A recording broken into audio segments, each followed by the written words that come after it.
Hello, Internet. Today I got this notification from Hermes or Every, whatever they're calling themselves this week.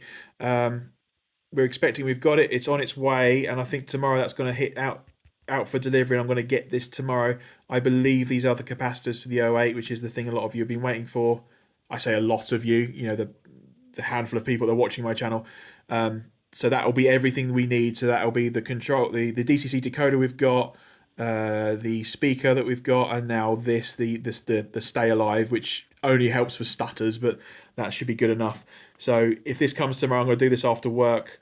Perhaps make a quick video, but actually what I want to do is make a proper start to finish video, which I might even edit it slightly, unlike me, to get that all from start to finish. You don't have to look at the old videos to then see what I've done, and it'll be fully reversible.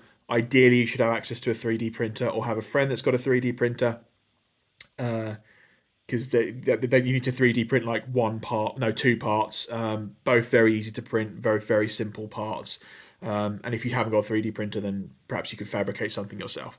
Okay, if you're just here for the O8 content, that's it. We're done. I'm going to update you a couple of other little bits and pieces, though, because as you're probably aware, I'm very new to this hobby, and I've done something a little bit stupid slash brave here. I'm not this. I know what I'm like. I'm not going to be good at this. So we have got some PVA glue, and then we have got a static grass applicator kind of starter kit. So this has everything you need. It's got the applicator doodad at the end there. It's got some grass samples. It's got a paintbrush thing for some reason. The only thing it's missing is the battery, and I think I've got a spare 9-volt battery kicking around, and then the glue. Yeah, I know what I'm like. I'm not going to be very good at this, so this might be a learning experience, and you can come along with me for this magical journey of just really screwing up doing the grass. I don't think this is going to go well. I'm going to try and scrap bits of paper or wood that I've got kicking around. Obviously, I'm not going to put on the main layout immediately. So this will hopefully be a learning experience and hopefully some vague entertainment value for yourself. And down here, I've got a Vallejo model air building acrylics. I don't know what an air building is supposed to be. That's an interesting part of the description. But these are basically a set of paints for the airbrush set that I got about 2 months ago, which I've been practicing on with some Airfix kits. And I want to start 3D printing some buildings and painting the buildings. I've 3D printed some. I've found some really good buildings on Thingiverse. It's stunning that this stuff is for free sometimes. The only thing is they look great, but they need paint work, and this is the missing paints. I've already got some bright colours like reds and yellows and whites and stuff, which I can use for like woodwork on the buildings, but I haven't got anything which is weirdly kind of like natural wood color. I've just got like colorful wood color, I suppose. Like a red front door, that kind of thing. I haven't got anything which is, in my view, correct, and hopefully this will fix that. So yeah, some static grass stuff coming. This, I know what I'm like. I'm not going to be very good at this, so this is going to be an interesting experience.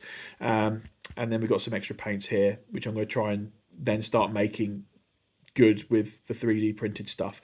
And on about 3D printing, so if we just change to this little program here and just pull the phone out a little bit, we've got a wall, right? And this is a computerized model of a wall, obviously, and I can 3D print this, and this is great.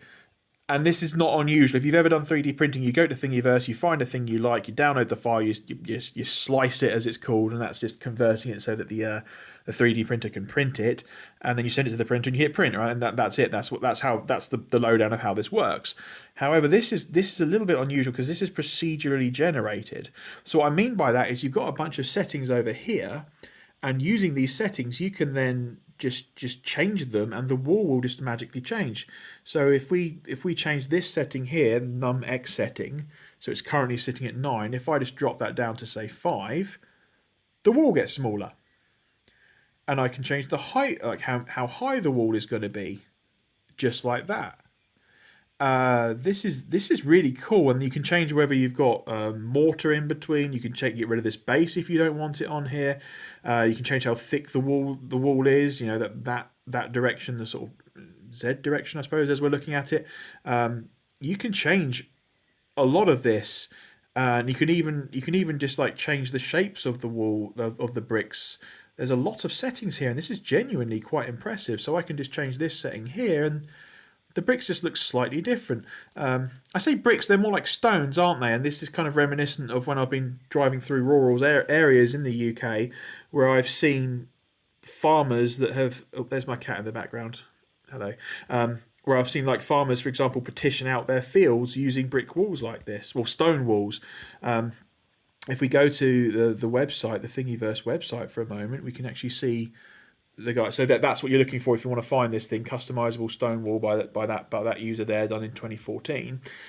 You can then just by changing the settings, it kind of shows it off a little bit. It looks like that. Then it could just look like that, and it can almost look like a brick wall if you want it to, and it can just look really good. This guy's very smart.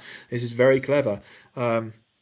And the great thing about it is, if you put in the same settings, you will get the same wall every single time, and then you can paint it. So I again, I know what I'm like. I can paint this as many times as I like, and yeah, have as many goes as I like at this, which is really cool. So that's better in my view than buying it and trying to buy something. Is you can print something off as many times as you like and make as many mistakes as you need to whilst you're learning. So that's good for me because I'm going to make a lot of mistakes. So yeah. We've got static grass coming on the way. So hopefully that's entertaining for you. And then we've got the capacitors hopefully coming tomorrow, and a full how-to guide on how to set up your O8 if you want to copy the work that I've done, by all means. So hopefully something useful for those of you who want to copy my stuff, and hopefully something entertaining if you want to see an idiot learning how to do this stuff from scratch. I hope this is entertaining for you. Have a great evening, everyone. Thank you for watching if you got this far in the video, and I'll see you again soon.